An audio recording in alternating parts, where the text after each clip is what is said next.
Bismillahirrahmanirrahim. Assalamualaikum warahmatullahi wabarakatuh. Innal hamdalillah nahmaduhu wa nasta'inuhu wa nastaghfiruh wa na'udzu billahi min shururi anfusina wa min sayyiati a'malina. Man yahdihillahu fala mudilla lahu wa may yudlilhu fala hadiya lahu. Asyhadu an la ilaha illallah wahdahu la syarika lahu wa asyhadu anna Muhammadan abduhu wa rasuluh. Allahumma shalli wa sallim ala nabiyyina Muhammad wa ala alihi wa sahbihi ajma'in. ومن تبعهم بإحسان إلى يوم الدين أما بعد فإن أصدق الحديث كتاب الله وخير الهدي هدي محمد صلى الله عليه وسلم وشر الأمور محدثاتها فإن كل محدثات بدعة. Akhwani a'adzalillah wa iyyakum, alhamdulillah malam hari ini kita kembali bertemu. Kita masih terus murajaah atau mengulang-ulang pelajaran yang telah kita sampaikan, ya. Kita masih bicara tentang masalah iman gitu. Kalau kemarin kita dikatakan bahwa penyimpangan dalam masalah iman inilah yang dikatakan firqah, ya. Dan penyimpang itu dinamakan ahlul bid'ah. Ya, firqah atau ahlul bid'ah. Kita katakan bahwa semua ahlus sunnah sepakat bahwa iman itu adalah iman itu i'tiqad di dalam hati, terus ucapan dengan lisan dan amalan dari seluruh anggota badan.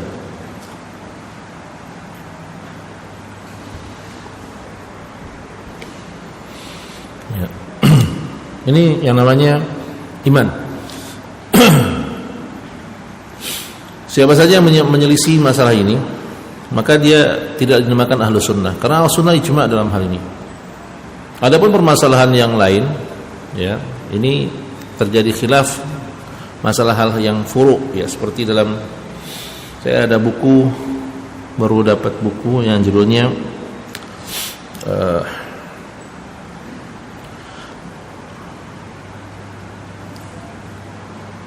Risalah fi i'tiqad al-Imam Asy-Syafi'i. Ya, ini ada syarahnya, Bazlul Masa'i fi syarhi Risalah fi i'tiqad al-Imam Asy-Syafi'i. Dalam muqaddimahnya Syarajhi mengatakan, Risalatu fi i'tiqad al-Imam Abi Abdullah Muhammad bin Idris Asy-Syafi'i rahimahullah wa radiya anhu. Risalah dari i'tiqad Imam Abi Abdullah Muhammad bin Idris Asy-Syafi'i, semoga Allah merahmatinya dan meridhoinya. Wa huwa ahadul a'immatil arba'ah. Jadi Imam Syafi'i ini salah satu dari imam yang 4. Wahum, yang 4 imam itu siapa saja? Mereka adalah Al-Imam Abu Hanifah, thumma Al-Imam Malik bin Anas, Imam Abu Hanifah, Malik bin Anas, ya. Thumma Imam Asy-Syafi'i, thumma Imam Ahmad bin Hanbal. Dikatakan a'immatul haq wal huda. Mereka adalah imam kebenaran, imam al-haq wal huda, dan yang memberikan petunjuk. Kulluhum min ahli sunnah wal jamaah. Mereka adalah ahlu sunnah wal jamaah, ya. Jadi 4 imam madhab itu semuanya ahlu sunnah wal jamaah. Baik madhabnya Hanafi, Maliki, Syafi'i, Hambali, berarti semuanya ahlu sunnah. Antum mengikut salah satu 4 imam madhab ini, berarti antum ahlus sunnah, ya. Jadi jangan sampai antum keliru dan salah faham masalah ini. Jangan antum beranggapan kajian itu akan menghapus seluruh khilaf. Antum salah besar, ya. Kajian fiqhiyah itu tidak akan menghapus khilafiyah yang ada, tidak akan. Kajian fikih yang kita hadiri hanya menjelaskan dari satu sisi menurut ustadz kita. Itu aja kan intinya kan. Kita datangi ustadz fulan, dia menjelaskan ini dan ini, tarjihnya ini yang apa, ini pendapat ini dan ini tarjihnya ini. Pendapat dia, hanya pendapat dia. Kalau hanya pendapat dia, berarti dia ustadz itu bukan cuma satu, ratusan atau bahkan ribuan. Dan masing-masing memiliki tarjih dan masing-masing punya pendapat. Itu ya. Sampai sekarang pun tidak ada yang bisa menghapus mazhab Maliki. Kenapa? Ahlus Sunnah. Ya kan? Kalau antum ke daerah Maghrib, Maroko, mazhabnya Maliki. Enggak bisa antum paksakan harus berubah menjadi Syafi'i. Enggak bisa. Karena sudah mengakar ribuan tahun lamanya. Ya. Antum ke Mekah, Madinah, Hijaz, antum mau ubah jadi mazhab Syafi'i enggak bakal bisa karena mereka sudah mengakar mazhab Hambali. Ya. Sama seperti halnya kita di sini mau merubah semua pola ibadah menjadi mazhab Hambali, ya susah, berat karena mengakar sudah mazhab Syafi'i di negeri kita. Ya. Jadi nggak akan bisa menghapus khilaf. Kajian yang kita datangi hanya memberikan tambahan sedikit ilmu buat kita. Kita tahu mana yang rajih menurut ustadz kita, gitu aja. Dan salah besar kalau antum menganggap bahwa ustadz saya lah yang benar, yang lain salah. Tidak ada kayak begitu. Tidak ada. Bisa saja ustadz saya benar, bisa saja ustadz saya salah. Itu hal biasa dan manusiawi. Yang tidak pernah bisa salah ucapannya adalah hanya Nabi kita Muhammad sallallahu alaihi wasallam. Hanya beliau yang enggak pernah bisa salah. Hanya beliau yang bisa salah. Lalu buat apa kita berdebat, cari tarik urat keras hanya untuk masalah fikih? Ya. Lihat beliau berkata, wa kulluhum min ahli sunnah wal jamaah. Semua 4 imam mazhab. Berarti mazhabnya semua adalah ahli sunnah wal jamaah. Ya, ahli sunnah wal jamaah. Ala ma kana alaihi Nabi sallallahu alaihi wasallam was sahabah wa tabi'in. Salafi bukan kalau begini. Ya. Ala ma kana alaihi Nabi sallallahu alaihi wasallam was sahabati wat tabi'in. Di atas manhaj Nabi, sahabat dan tabi'in. Salafi bukan berarti? Nah? Salafi bukan? Salafi. Berarti salafi juga 4 mazhab. Tidak ada klaim bahwa salafi itu cuma 1 mazhab. Orang datang ke Syekh Fauzan bertanya, ya Syekh, saya datang pada anda ingin belajar mazhab Hambali. Di mana antum tinggal di negeri ini? Negeri antum mazhabnya apa? Syafi'i. Belajarlah mazhab Syafi'i. Belajarlah mazhab Syafi'i. Ya. Itu maksudnya. Ya. Jadi kalau mau ta'addub beradab, kita mau masuk dari segimana kita masuk ke masyarakat supaya diterima, maka ikutilah mazhab yang ada di masyarakat. Tapi mazhab yang benar. Mazhab itu sesuai dengan tuntunan ada buku-buku mazhabnya. Jangan di buku mazhabnya dikatakan di I'anatul Talibin bahwa kumpul-kumpul setelah kematian itu yujaddidul huzn, akan mendatangkan duka cita yang baru atau memperbarui terus kesedihan bagi orang yang ditinggal kematian, ya kan? Tapi dia bilang apa? Iya, saya tahu Imam Syafi'i di I'anatul Talibin mengatakan ini bid'ah munkarah bahkan. Tapi gimana kalau saya tinggalkan, nanti kita dimusuhi oleh masyarakat. Ini kan jadi kayak antara telur sama ayam duluan mana jadinya, ya kan? Jamaah takut kehilangan ustadz takut kehilangan jamaah. Bukan begitu cara dakwah. Katakan mazhab Syafi'i ini bid'ah munkarah, selesai. Ya, jangan yang di buku bilang bid'ah munkarah tapi dipraktekkan. Kenapa? Kalau kita pakai yang di buku nanti kita akan dimusuhi masyarakat. Bukan itu. Ya, gunakan apa yang ada di buku, terapkan apa yang salah di masyarakat, diluruskan. Itu maknanya adalah amar ma'ruf nahi munkar, luruskan yang salah. Bukannya berarti bersama masyarakat apapun yang terjadi yang penting masyarakat banyak, jamaahnya banyak, yang penting penuh. Enggak begitu. Ya, jadi yang disampaikan yang kita pakai adalah di buku. Apa yang tertulis itu yang kita gunakan.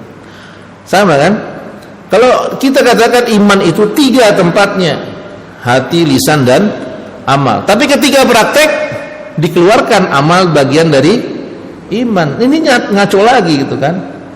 Jadi apa namanya, tidak sinkron dengan yang ada di buku dengan praktek. Ya. Iya, kami yakini iman itu hati, lisan dan amal bertambah dan berkurang. Ya. Lalu bagaimana orang yang menyembah kubur? Orang yang menyembah kubur itu tidak dikafirkan selama dia masih jahil. Itikad apa namanya, kaidahnya bagaimana ini? Antara yang di buku dengan yang dipraktekkan tidak sinkron gitu. Tidak sama. Ya. Mestinya yang di buku dengan yang dipraktekkan itu harus sama. Ya. Nah, ikhwan yang alhamdulillah wa iyyakum, lihatlah perbedaannya. Lalu bagaimana ini mukadimah dibuat oleh Syekh Rajhi hafizahullah taala. Wa kullu ahlus sunnah wal jamaah ala ma kana alaihi nabi sallallahu alaihi wasallam was sahabah wat tabi'un, di mana mereka berada di atas agamanya Nabi sallallahu alaihi wasallam, sahabat dan tabi'in. Mereka empat imam itu ahli sunnah wal jamaah. Wa aqidatul Imam Asy-Syafi'i rahimahullahu taala hadhihi hiya aqidatul a'immati kulluhum, dan akidah Imam Syafi'i sama seperti akidahnya imam-imam yang empat, semuanya sama. Ya, wallati daraja 'alaiha as-salaf min as-sahabah wat tabi'in, sebagaimana yang telah dipraktekkan oleh sahabat, ya, pada para salaf terdahulu dari kalangan sahabat dan tabi'in. Talaquhan Nabi Muhammad sallallahu alaihi wasallam, yang mereka ambil langsung dari Nabi Muhammad sallallahu alaihi wasallam. Falaisa baina ahlus sunnah wal jamaah ihtilafun fil mu'taqid. Tidak ada khilaf di kalangan ahlus sunnah wal jamaah dalam masalah akidah, tidak ada. Dalam masalah i'tiqad, ahlus sunnah wal jamaah itu tidak pernah berbeda. Jadi i'tiqad ahlus sunnah wal jamaah itu satu, Pak. Antum mau mazhab apapun, i'tiqadnya itu satu. Tidak perlu antum pindah mazhab untuk bikin i'tiqad sendiri. Ya, tidak perlu antum pindah mazhab untuk mempelajari i'tiqad atau mengambil i'tiqad antum di luar dari mazhab yang empat ini. Ya.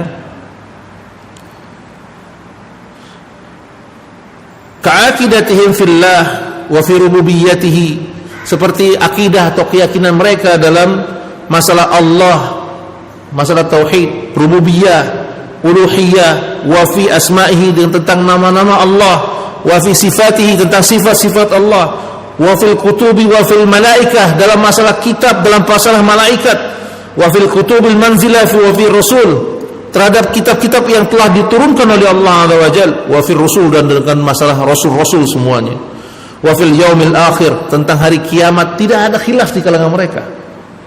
Wa fil iman, dalam masalah iman, empat imam mazhab ini tidak pernah berselisih. Ya. Wa fil Islam, dalam masalah Islam, pengertiannya, rukunnya dan lain sebagainya.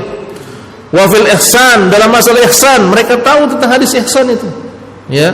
Wa fil qada wal qadar, masalah qada dan qadar. Wa fil asma, dan dalam masalah nama-nama yang lainnya. Ya, nama-nama Allah, ya, wa ghairiha, dan masalah-masalah yang lain. Ini masalah i'tiqad, tidak ada perbedaan antara mereka. Ya, tidak ada perbedaan. Nah, makanya Allah Subhanahu wa taala ajarkan juga kepada kita ketika kita bertemu ahlul kitab. Apa yang kita ajarkan? Ya ahlul kitab, kata Allah Subhanahu wa taala, qul ya ahlul kitab, katakan ya ahlul kitab, ta'alu ila kalimatin sawa bainana wa bainakum. Wahai ahlul kitab, mari kita sama-sama kepada kata yang sama-sama kita sepakati. Apa itu? An ta'budallaha wa la tusyriku bihi syai'a. Ahlul kitab aja diseru untuk pada kalimat yang satu. Maka dakwah tauhid ini dakwah satu tema. Semua para nabi dan rasul temanya satu, tauhid. Temanya satu.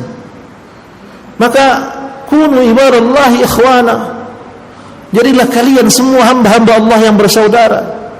Bersaudara di atas apa? Di atas akidah yang lurus, keyakinan yang benar. Keyakinan yang benar. Ya, kepada khilaf yang sama-sama kita sepakati. Mana yang tidak kita khilaf, kita sepakati dulu apa yang kita sepakati. Setelah itu baru kita ngomong khilaf, masing-masing berpegang dengan pendapatnya masing-masing. Apa yang dijadikan khilaf di sini? Wal ikhtilaf innama huwa fil furu'. Adapun perbedaan mereka hanya dalam masalah furu, masalah cabang, bukan masalah pokok-pokok dalam agama. Seperti apa? Ka'ahkamis shalah, seperti hukum-hukum salat, mana sunnah-sunnahnya, ya kan? Mana tata cara takbiratul ihram, di mana niatnya, mana bacaan rukuknya, sujudnya. Kenapa mereka itu terjadi seperti itu? Seperti ahkamis shalah, waz zakat, was shaum, wal hajj, wal bai', was syara'i. Ya, masalah puasa, zakat, haji, dan masalah-masalah syariat yang lain. Kenapa bisa terjadi perbedaan itu? Bisababi ma balaghahum minan nusus. Karena sampainya masalah nas-nas tentang hal itu yang berbeda-beda di antara mereka. Wa ma lam yablughuhum, sebagian mereka ada yang sudah sampai, ada yang belum. Sudah sampai dalilnya, ada yang belum sampai dalilnya. Wa ma sahha indahu minal hadis wa ma lam yasih. Ada sebagian ulama yang mengatakan, mazhab Syafi'i mengatakan ini hadisnya sahih, tapi Imam Ahmad mengatakan hadis ini dhaif. Jadi seperti itu perbedaannya, Pak. Yang pokok tuh enggak ada. Enggak ada yang pokok. Kenapa sih kita main kenceng-kencengan dalam masalah furu'? Ya, kenapa kita mesti tarik urat dalam masalah furu'? Kalimat yang sawa, kita sepakati dulu sama-sama masalahnya. Ya. Jadi ikhwan ya alillah wa iyyakum, seperti itulah kita mestinya saat ini. Kita sibuk merekatkan, bukan merenggangkan. Ya, sibuk menarik orang untuk menjadi satu barisan, bukan sibuk memisah-misahkan antara satu dengan yang lain. Ya. Kita harus sibuk seperti itu. Jadi bukan main sangar-sangaran ketika ketemu teman. Masalah furu' ributnya luar biasa. Tapi masalah usul santai.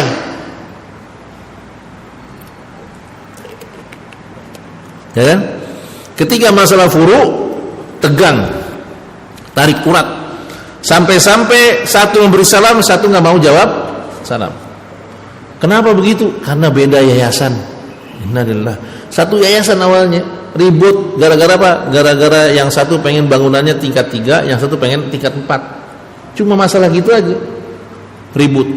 Yang satu ngajak jamaahnya, jangan datangi Ustadz Fulan. Kenapa? Dia pengen pondok kita cuma 3 tingkat, padahal mestinya 4 tingkat. Yang satu bilang, itu jangan ikuti si Fulan. Kenapa? Terlalu ambisius. 3 lantai kita bisa untuk manfaat, 3-4 lantai duit dari mana? Cuma masalah itu ribut. Masing-masing bawa jamaah. Langsung Ustadz yang satu ngeker kekurangan Ustadz yang ini. Tuh kan, dia masalah hal ini terlalu berlemah-lemah, terlalu mudah-mudah. Jangan datangi, kita tahrir. Jangan datangi masjid itu. Kenapa? Akidahnya goncang.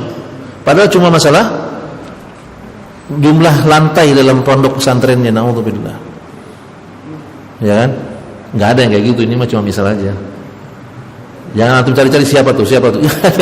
Nggak ada kayak gitu. Maksudnya ini cuma misal aja. Ya, jangan antum bilang, wah Ustadz siapa tuh yang kayak gitu. Nggak ada. Itu cuma misal aja. Ya. Jadi masalah-masalah sepele, bukan masalah-masalah yang besar.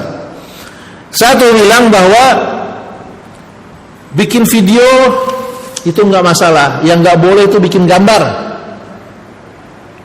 Bikin gambar itu enggak apa-apa, tapi kalau foto enggak masalah. Yang satu bilang foto haram. Kenapa? Sama dengan gambar. Gara-gara begini tahzir sana tahzir sini. Antum lihat masalahnya masalah furu' atau masalah usul ini? Ya kan? Masalah pokok apa masalah yang cabangnya gitu loh. Ibaratnya kalaupun antum foto menurut yang ini batal nggak syahadatnya itu? Ya kan? Yang satu bilang foto itu haram. Lalu kalau foto apakah syahadatnya batal? Enggak kan? Lalu kenapa antum tahdzir? Ya kan? Ini masalah-masalah yang sepele kayak gitu. Masalah-masalah itu jadi besar. Kenapa? Masing-masing ustadz bawa ke jamaah, jamaahnya bawa lagi jamaah. Yang repot pakai istilah-istilah ahlul bid'ah untuk menghajar lawan-lawan politiknya atau lawan-lawan pendapatnya. Ya kan? Ini bahaya. Kita ambil contoh begini. Ada permasalahan hukum meninggalkan sholat. Ya kan? Apa hukum orang yang meninggalkan sholat? Bagaimana menurut antum? Hukum orang yang meninggalkan sholat, bagaimana hukumnya? Ayo. Gimana hukumnya? Hukum orang meninggal sholat hukumnya apa?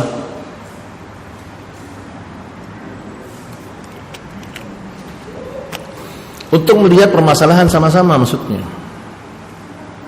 Supaya kita jangan mudah berpecah. Di dalam Sahih Fiqh Sunnah itu dijelaskan dengan cara yang gamblang, enak. Maksudnya kita memahaminya dengan jelas itu. Ya, apa hukum orang meninggalkan sholat? Apa hukumnya? Ada nggak yang tahu? Nggak ada yang tahu antum nggak tahu hukum meninggalkan sholat? Maksudnya meninggalkan sholat itu nggak sholat sama sekali?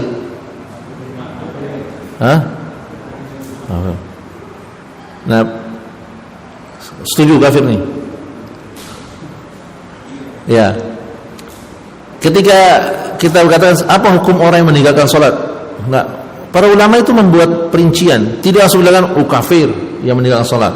Ada yang mengatakan tidak kafir. Tidak, dilihat dulu permasalahannya. Kenapa orang meninggalkan sholat? Ada dua kalau di dalam Sahih Fiqh Sunnah itu. Dua dikatakan. Yang pertama, orang meninggalkan sholat itu karena menganggap sholat itu tidak wajib. Golongan yang pertama ini tidak ada khilaf di kalangan para ulama. Kafir orang ini.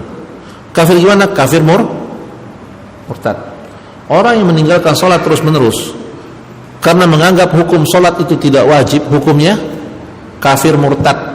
Kafir murtad itu maksudnya apa? Keluar dari agama Islam. Maksudnya apa keluar dari agama Islam? Tidak boleh kita mendahului salam ketika ketemu dia. Kalau dia perempuan tidak boleh kita nikahi. Kalau kita ingin menikah, bapaknya nggak sholat karena menganggap sholat itu tidak wajib, maka bapaknya tidak boleh jadi wali. Antum nikah tidak boleh menjadikan wali orang yang meninggalkan sholat. Waktu nikah antum, wali antum sholat nggak? Waktu antum nikah, wali antum saksi antum nikah nggak? Saksi antum itu sholat nggak?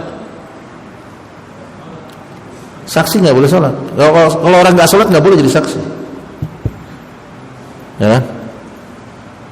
Waduh, anak waktu nikah saksinya kayaknya nggak sholat. Antum nikahnya berapa orang? Waktu itu yang datang berapa orang? Yang lihat berapa orang? Oh, sekampung aman. Masa nggak ada sih sekampung itu yang nggak sholat? Pasti sholat semua ya. Ya. Nah, kalau dia motong hewan, ya, dia nggak sholat nih, menganggap sholat itu nggak wajib, lalu dia nggak sholat, dia motong hewannya boleh dimakan? Nggak boleh, haram, jadi bangkai itu haram. Tapi yang dipotong kambing, haram. Ayam saja dipotong haram. Kerbau sangat mahal, dia yang motong, nggak boleh untuk makan, haram. Kenapa? Yang nyembelih orang kafir murtad. Kafir murtad itu gimana? Meninggalkan sholat karena merasa hukum sholat itu tidak wajib.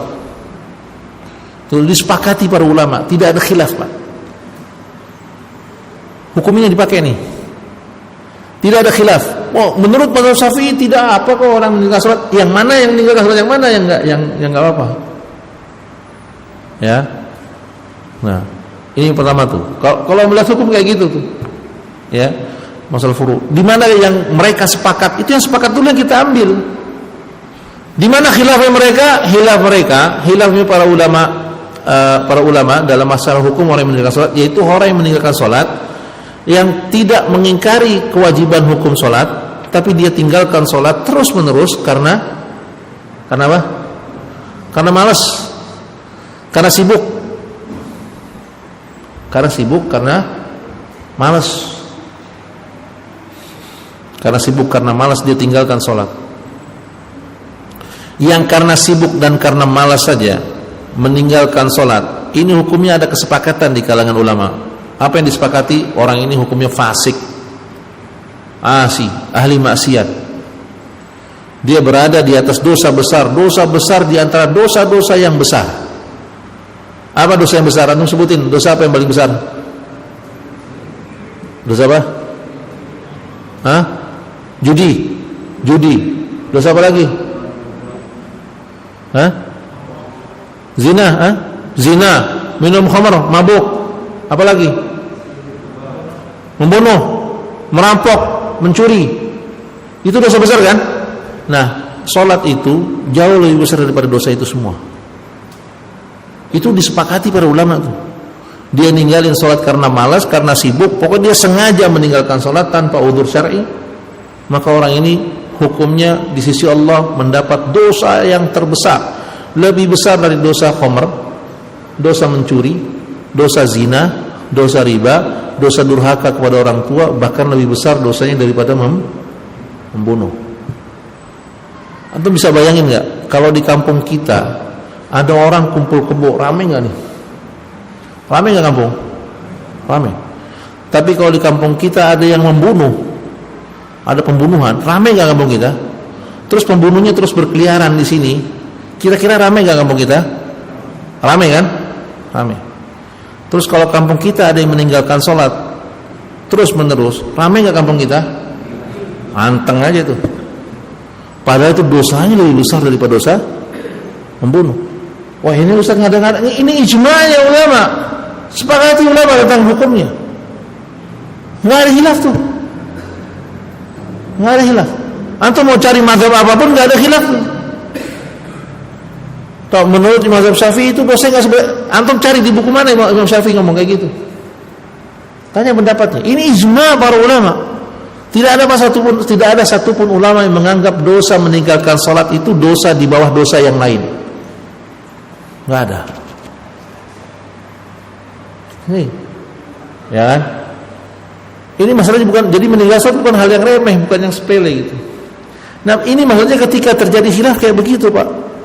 Khilaf itu masalah yang mana yang dihilafkan. Kita kadang-kadang berlindung di balik khilaf. Bukan begitu juga cara kita beragama. Ya, kita beragama kadang-kadang, oh ini masih khilafiyah, nggak apa-apa kok. Khilafiyah bukan berarti nggak apa-apa. Khilafiyah itu berarti dia di mana khilafnya? Permasalahan khilafnya itu di mana? Dicari permasalahannya, Pak. Di mana khilafnya? Anda harus tahu di mana khilafnya. Nah, dari dua masalah ini kan udah kita sebut ya. Yang satu ijma'nya para ulama bahwa kafir murtad kalau dia meninggalkan salat karena menganggap hukum salat itu tidak wajib. Yang kedua yang disepakati oleh ulama bahwa dosa meninggalkan salat itu lebih besar dari semua dosa besar. Itu sepakat para ulama. Yang hilaf di mana? Yang hilaf hanya ketika orang meninggalkan salat itu hukumnya dosa besar, tapi ada yang mengatakan ini termasuk murtad, yang satu belum dianggap murtad. Ya kan? Hilafnya di masalah itu. Yang menganggap murtad ya dianggap dihukumi sebagai orang kafir. Pemerintah harus menangkapnya, yustatabahu, diminta untuk bertobat. Fa in taba wa illa faqutil. Kalau seandainya dia tobat dilepaskan, kalau dia tidak mau tobat tetap meninggalkan salat maka dihukum bunuh. Ada enggak khilaf di kalangan ulama dalam masalah ini? Tidak ada. Orang atau ulama yang menganggap meninggalkan salat itu tidak murtad juga mewajibkan pemerintah untuk menangkap orang ini. Yustatabahu, diminta bertaubat. Fa in taba wa illa faqutil. Kalau dia tobat maka dilepaskan. Kalau dia tidak mau tobat tetap harus dibunuh. Tidak ada khilaf masalah ini. Tidak ada khilaf, Pak. Antum cari dimanapun nggak ada khilaf tentang hukum orang yang meninggalkan salat yang ditangkap oleh pemerintah lalu diminta taubat dia nggak mau taubat. Nggak ada hukumnya penjara, nggak ada hukum potong tangan, hukumnya potong leher. Berarti dosa meninggalkan salat itu dosa ringan apa dosa besar? Khilafnya para ulama ketika orang ini dipenggal lehernya, khilaf lagi mereka. Tetap dimandikan, dikafani, dikubur di pemakaman kaum muslimin atau dibuang begitu saja. Atau dikubur begitu aja maksudnya, tanpa disolatin, tanpa dikafani. Khilaf lagi. Yang mengkafirkan bilang nggak perlu disolati, orang hidupnya aja nggak mau sholat. Penggal, kubur. Yang lain bilang tidak, tetap disolati. Kenapa? Masih dihukumi muslim. Khilafnya kayak begitu. Tapi tetap hukumannya sama. Tetap berat, Pak. Ya. Jadi ketika ada khilaf itu diperiksa khilafnya di mana. Orang kita ketika khilaf berarti boleh ngapa-ngapain aja gitu. Uzur karena kejahilan itu ada apa enggak? Oh ini masalah khilafiyah. Berarti uzur kan itu maksudnya. Antum periksa uzur bil jahil, uzur karena kejahilan itu di mana masalahnya? Dimaafi uzur karena kebodohan itu untuk apa? Antum pahami dulu itu. Untuk apa ada uzur karena kejahilan? Maksudnya uzur dimaklumi karena dia nggak ngerti. Dan siapa yang memberi uzur? Lalu untuk apa uzur itu? Difahami dulu ini. Jangan main serampangan. Oh ada uzur, oh nggak ada uzur. Nggak bisa begitu. Kan lucu kalau ada orang, antum mau bahas masalah buku ini, iya. Masalah buku furuk, iya. Oh hati-hati Ustaz. Kenapa? Buku ini tidak memberi uzur atas kejahilan. Oh siapa bilang? Antum udah baca belum? Belum. Lu antum belum baca apa masa ngomong? Antum baca dulu. Ada kok uzur atas kejahilan di buku ini? Ya kan? Siapa bilang di buku ini nggak ada uzur? Karena antum nggak baca. Antum baca. Buku ini ada uzur. Tapi kapan diberi uzur? Siapa yang memberi uzur? Untuk apa ada uzur? Antum jawab itu. Itu namanya kajian ilmiah. Antum periksa. Jangan kata orang ini buku takfiri. Innalillahi wa inna ilaihi raji'un. Yang memberikan referensi buku ini adalah Syekh Saleh Fauzan hafizahullah taala. Hay'ah kibar ulama, juga Muhammad Al-Syekh, ulama kibar juga, mengatakan buku ini bagus dan harus diketahui oleh semua kalangan. Gitu kan? Tapi ini buku takfiri, hati-hati loh. Ketika ada ulama lajnah mengatakan hati-hati ini buku penuh irja, penuh pemahaman irja, antum bilang enggak apa-apa ini bukunya bagus. Lalu antum salaf siapa? Ketika ulama bilang ini buku bagus, antum menghindari. Ketika ulama bilang ini buku jelek, ada bahaya irja dalamnya, oh enggak apa-apa isinya bagus. Jadi antum lebih hebat dari lajnah itu. Lebih hebat dari ulama. Kayak begitu, kawan. Ya, yang lalu yang salafi yang mana? Salaf antum siapa? Ya kan? Maka ikhwan yang alhamdulillah wa iyyakum, ini permasalahannya jadi harus ilmiah gitu. Antum ketahui dulu ketika ada hukum orang meninggalkan salat, jangan langsung antum kafirkan dulu atau antum anggap dia muslim dulu.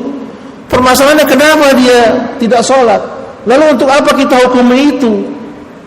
Itu dipahami dulu. Kenapa kita harus menghukumi orang yang meninggalkan sholat? Kita harus tahu hukumnya supaya kita jangan sampai salah dalam memberikan doa. Ya kan? Antum tahu dia nggak pernah sholat, bahkan dia ngomong kemana-mana bahwa sholat itu sekarang sudah tidak wajib lagi. Berarti ini hukum orang apa?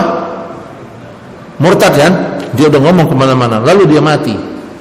Antum mau sholati dia? Mau sholati dosa ya?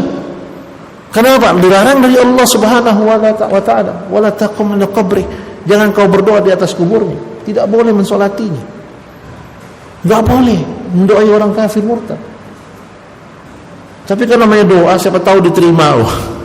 Ini mengeyel-ngeyelan bukan pakai dalil ya. Sama seperti itu. Sama seperti orang yang kita hukum ini orang murtad. Kenapa? Sudah melakukan pembatal keislaman. Ya. Lalu antum bilang, oh enggak, dia masih muslim. Dari mana antum? Karena bodoh. Loh, karena bodoh yang mana yang antum akui dia muslim? Lalu kenapa antum mengkafirkan? Ya untuk ana, untuk apa? Supaya ana enggak sholat di belakang dia. Karena kalau ana sholat di belakang dia, sholat ana enggak diterima. Gitu loh. Kenapa antum mengkafirkan dia? Supaya jangan sampai ana nikah sama dia. Supaya anak ana jangan nikah sama dia, kan gitu. Jadi ada apa namanya pembeda di sini gitu. Untuk apa sebuah hukum? Jangan belum apa-apa udah bengak-bengok kemana-mana. Belum baca, belum tahu, langsung menghukumi bahwa ini jelek, ini buruk. Antum udah baca belum? Wah belum. Kenapa antum nggak baca? Oh jangan, antum nggak mau baca, ini syubhat. Kalau antum takut ini syubhat, jangan ngomong. Diam, aksen. Karena kalau antum ngomong, bisa jadi nanti suatu saat antum dapati bahwa kebenaran ada di buku itu, sedangkan antum sudah menebar apa namanya dusta terhadap penulis buku ini atau buku ini. Antum katakan orang-orang yang membaca Khawarij dan takfiri dan segala macam, Suatu saat nanti antum khilaf antum rujuk sama baca buku ini, antum rujuk pada pemahaman kitab ini, antum mau minta maaf sama orang-orang yang tuduh itu, yang antum tuduh takfir itu, antum mau minta maaf sama mereka? Hati-hati. Orang kata Nabi SAW, ada yang masuk neraka yang sejauh 70 tahun dalamannya itu. Neraka hanya karena lisannya. Hanya karena lisannya. Nabi berkata, amsik alaika lisanak, jaga lisanmu. Kalau antum enggak setuju, antum enggak mau buku Al-Furuq, udah antum jangan datangi kajian kitab Al-Furuq, ya kan? Jangan komentar apa-apa. Kenapa? Karena antum bukan kapasitas antum untuk mengomentari ini. Itu. Ini baca belum? Dengar enggak mau? Baca, nggak mau. Kenapa? Ini buku penuh subhat. Innalillahi wa inna ilaihi raji'un. Baca nggak mau, tapi komentar kemana-mana. Hati-hati tuh, yang baca buku itu terkena subhat. Antum udah baca belum? Anda nggak mau, karena itu banyak subhatnya. Ini apa-apaan ini? Antum taklid atau ilmiah? Antum tahu itu buku subhat dari mana? Ya. Masalahnya, ini penerjemahnya orang yang nggak. Kalau gitu antum baca buku aslinya. Gampang kan? Ini penerjemahnya bermasalah. Kalau gitu antum pegang asli, Anda nggak bisa mengartikan bukunya. Antum beli buku itu, datengin ustaz antum, Ustaz tolong bacakan ini. Ustaz antum suruh bacakan. Ya, aneh orang-orang saat ini gitu. Menghajar tapi tanpa tahu jelas permasalahan yang dia hajar. Nggak tahu ini masalah-masalah pokok, masalah sepele gitu. Ya, antum kalau seandainya antum menghajar buku ini, antum halang-halangi orang untuk melihat buku ini, sedangkan di buku ini mudah-mudahan ada manfaat. Ya, Syekh Fauzan mengatakan ada manfaat yang faidah yang besar yang bisa antum bawa dalam kitab ini. Berarti antum menghalang-halangi manusia pada kebenaran. Apa enggak khawatir? Kalau antum bodoh sendiri, itu dosanya antum sendiri. Tapi kalau antum udah bodoh dan enggak ngerti sendirian, lalu antum ajak orang-orang lain untuk tidak mendatangi kebenaran atau mendatangi ilmu, ya antum rusaklah. Antum dol dan mudol, sesat, lalu ngajak orang-orang sesat. Itu ya. Jadi fahami dulu, kayak tadi hukum sholat itu khilafnya di mana, yang tidak khilafnya di mana. Itu namanya ilmiah, antum datangi satu-satu pendapat-pendapat itu kan. Di mana khilafnya, di mana tidak khilaf. Masalahnya ketika khilafiyah lalu bermudah-mudah. Wah, ini hukum orang meninggal sholat, itu mah khilafiyah. Maksudnya apa? Ya nggak apa-apa, masih muslim kok orang yang meninggalkan sholat. Bukan itu maksudnya. Antum lihat tuh yang khilafnya di mana, yang tidak khilafnya di mana. Itu ya sama seperti hukum sholat berjamaah. Ya. Hukum sholat berjamaah di masjid, hukum sholat wajib berjamaah, hukumnya apa? Hukumnya apa? Nah?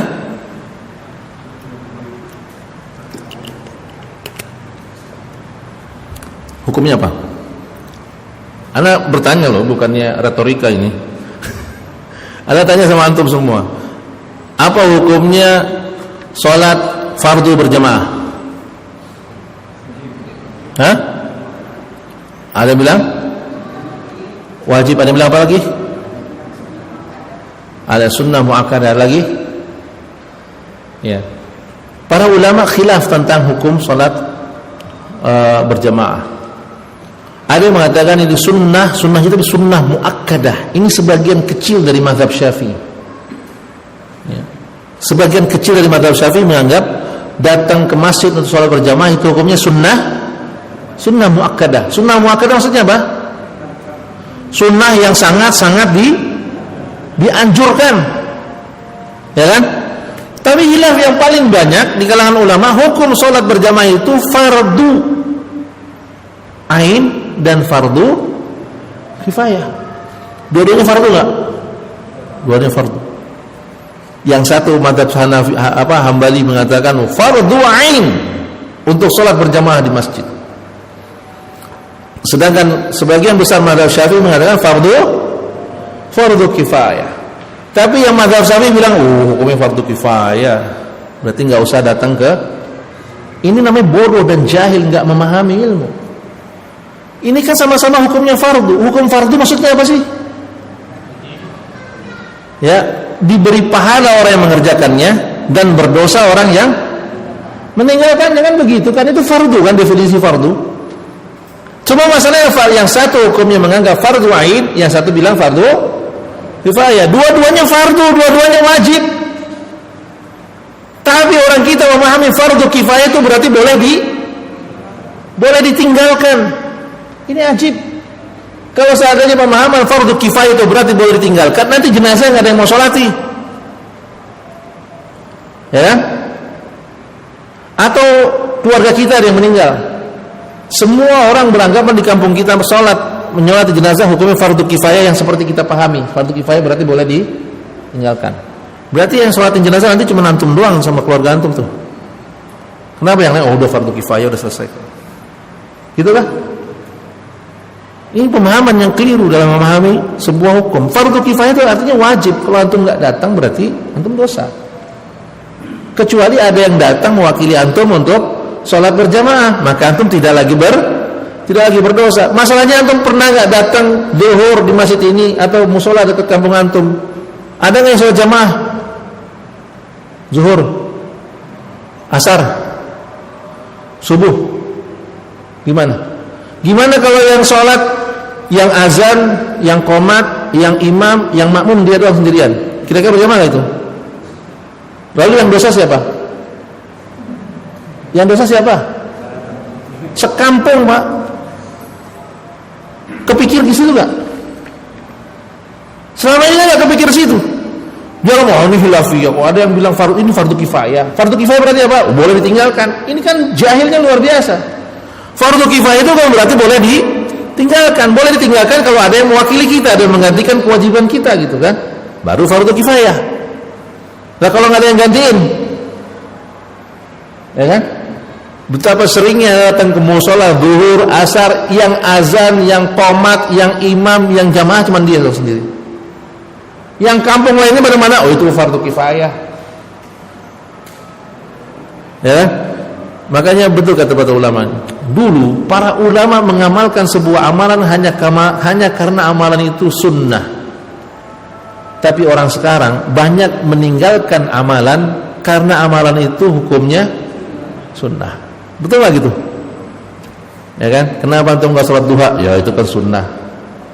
Antum nggak puasa Senin Kamis? Ya itu kan sunnah. Ya kan? Antum masuk rumah nggak pakai salam? Itu mah cuma adab. Ya kan? Antum nggak minum sambil duduk? Oh itu kan sunnah. Ya kan? Antum nggak makan makanan yang terdekat? Itu kan sunnah. Ini mah namanya bukan sunnah, apa? Ini namanya prasmanan. Ambil yang paling banyak. Padahal kul biyaminik wa kul mimma milik. Makan dengan tangan kanan, ambil makanan yang terdekat. Ya kan? Ini karena sunnah. Ini cuma sunnah. Ya. Antum kenapa minum berdiri? Ini kan cuma sunnah. Minum dulu itu cuma sunnah. Jadi jangan sampai kita meninggalkan amalan hanya sekedar amalan itu cuma amalan sunnah. Ya, padahal ulama dulu mengerjakan amalan karena amalan itu bernilai sunnah. Dan ada rasa semangat untuk mengerjakan sebuah amal saleh yang sunnah. Ini ibadah kita seperti itu gitu. Kita tanyakan kembali kepada diri kita, jujurkah kita dalam beriman kepada Allah?